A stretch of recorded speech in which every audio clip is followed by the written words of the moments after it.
شدید بارشوں اور موسمیاتی تبدیلیوں سے پاکستان میں موجود گلیشیائی جھیلوں کے پھٹنے کے خدشات پیدا ہو گئے ہیں۔ لیکن کیا آپ جانتے ہیں کہ یہ گلیشیائی جھیلیں کیا ہوتی ہیں؟ پاکستان میں کتنی گلیشیائی جھیلیں ہیں اور ان کا پھٹنے کا خدشہ کیوں رہتا ہے؟ آئیے آپ کو تفصیل سے بتاتے ہیں۔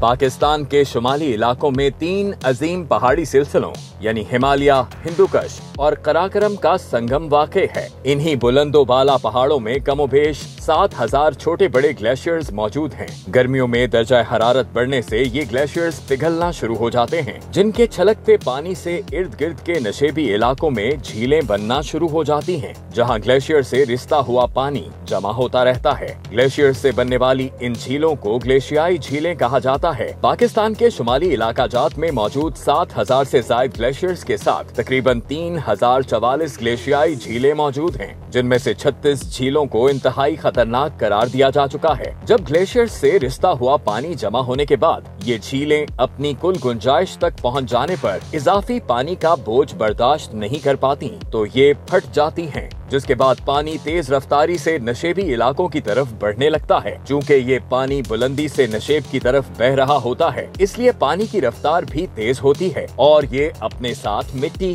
برفانی تودے اور بڑے بڑے پتھر بھی لاتا ہے۔ زیریں آبادیوں کے لیے یہ ایک تباہ کن سیلاب ہوتا ہے جو اچانک ہی انہیں اپنی لپیٹ میں لے لیتا ہے۔ اس عمل کو گلیشیائی جھیلوں میں سیلاب یعنی glacier lake outburst flood یا گلوف کہتے ہیں۔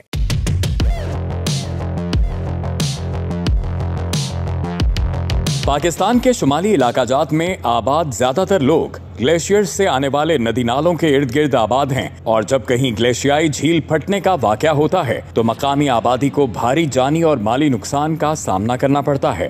اس وقت حسن آباد، اس کے بعد بدسوات، اس کے بعد اولڈ حسینی، اسی طرح آپ اگر بلوچستان کے اندر آپ دیکھیں تو ارندو کے گلیشیئرز جہاں پہ گلیشیئر لیکس بنے ہیں، ان کے جو ہے نا ٹریگر ہونے کے چانسز بہت زیادہ ہیں۔ 2019 میں چترال کی وادی گولین میں بھی روگھیلی گلیشیائی جھیل پھٹنے سے خوفناک سیلاب آیا تھا، جس سے گولین ویلی روڈ، 5 پل، بجلی گھر، مکانوں، دکانوں، مویشیوں کے باڑوں اور بڑی تعداد میں باغات اور زرعی اراضی کو نقصان پہنچا، جبکہ ازغور کے مقام پر قدرتی جنگلات کے بہت سے قیمتی درخت بھی سیلاب کی نظر ہو گئے تھے۔ فصلیں اور فراہمی آب کے تمام پائپ بھی سیلاب میں محفوظ نہ رہے۔ راستہ بند ہونے سے گولین وادی میں لوگ محصور ہو گئے تھے۔ گزشتہ 2 صدیوں میں قراقرم کے علاقے میں ایسے 35 سیلابوں کا ریکارڈ پایا جاتا ہے جو گلیشیائی جھیلوں کے پھٹنے سے آئے۔ کہا جاتا ہے کہ اندازاً 35 گلیشیئر نے اپنی جگہ سے حرکت کی اور وہ دریائے سندھ کی طرف جانے والی نہروں اور آبی راستوں کی طرف بڑھے۔ اچانک نمودار ہونے والا تیز رفتار پانی اپنے ساتھ مٹی اور پتھر بھی لایا، جنہوں نے راستے میں موجود آبادیوں اور تنصیبات کو تباہ و برباد کر دیا۔